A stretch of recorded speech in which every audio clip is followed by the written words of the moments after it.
رسول اللہ صلی اللہ علیہ وسلم نے اللہ رب العزت کی عطا کا ایک نقشہ کھینچا. آپ نے وہ نقشہ یاد کر لینا ہے اور آپ کو اللہ رب العزت کی عطا کا تھوڑا حصہ دے عطا کا خوب اندازہ ہو جائے گا.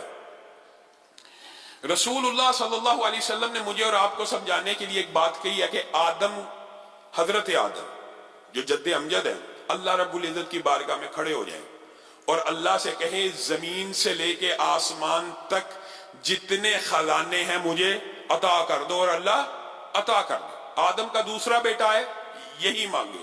تیسرا بیٹا ہے، حدیث کے الفاظ ہے کمی بھی نہ کرے، وہی مانگتا رہے کہ اللہ زمین سے لے کے آسمان تک جتنی نعمتیں، جتنے خزانے نازل کیے سب اکیلے مجھ کو دے دے، اللہ اس کو بھی دے دے.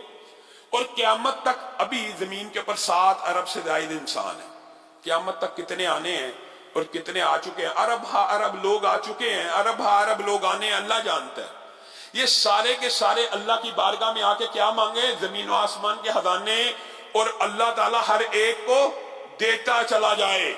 یہ ساری بات سمجھانے کے بعد رسول اللہ صلی اللہ علیہ وسلم نے کہا تم نے اپنے رب کو کیا سمجھا؟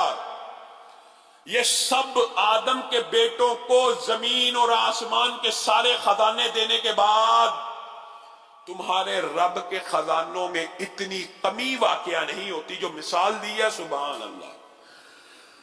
اتنی کمی واقعہ نہیں ہوتی کہ تم سمندر کے کنارے کھڑے ہو جاؤ، اس کے اندر سوئی کو ڈبو، سوئی کو اٹھاؤ، اس کے ساتھ ایک باریک سا قطرہ ساتھ سوئی کے چپک جاتا ہے.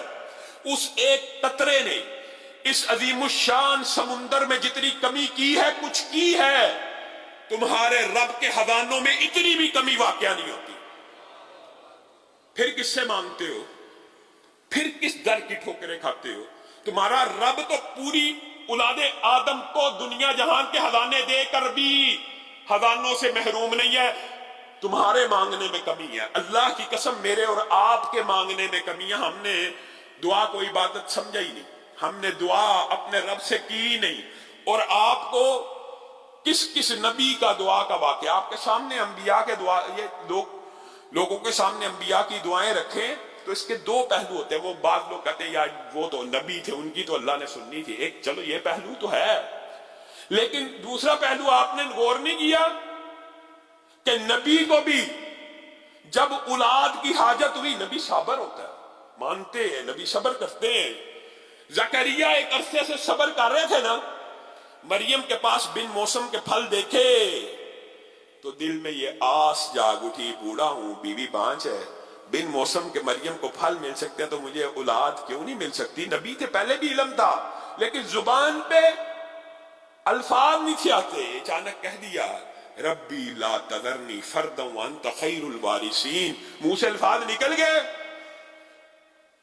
نبی ہے، پیغمبر ہے، رسول ہے. ایک اینگل تو یہ آپ کو یاد ہے کہ نبیوں کی تو اللہ سن لیتا ہے، یہ بھی ایک دوسرا اینگل بھول گئے کہ نبی بھی اگر اولاد مانگتا ہے تو کس سے مانگتا ہے؟ نبی کو بھی اولاد ملتی ہے تو کس سے ملتی ہے؟ یہاں پہ تو اولادیں دینے والے، بگڑی بنانے والے ہر گلی کی نکر کے اوپر بیٹھے ہیں. یہاں پہ انبیاء اولاد کے لیے کس سے فریاد کر رہے ہیں؟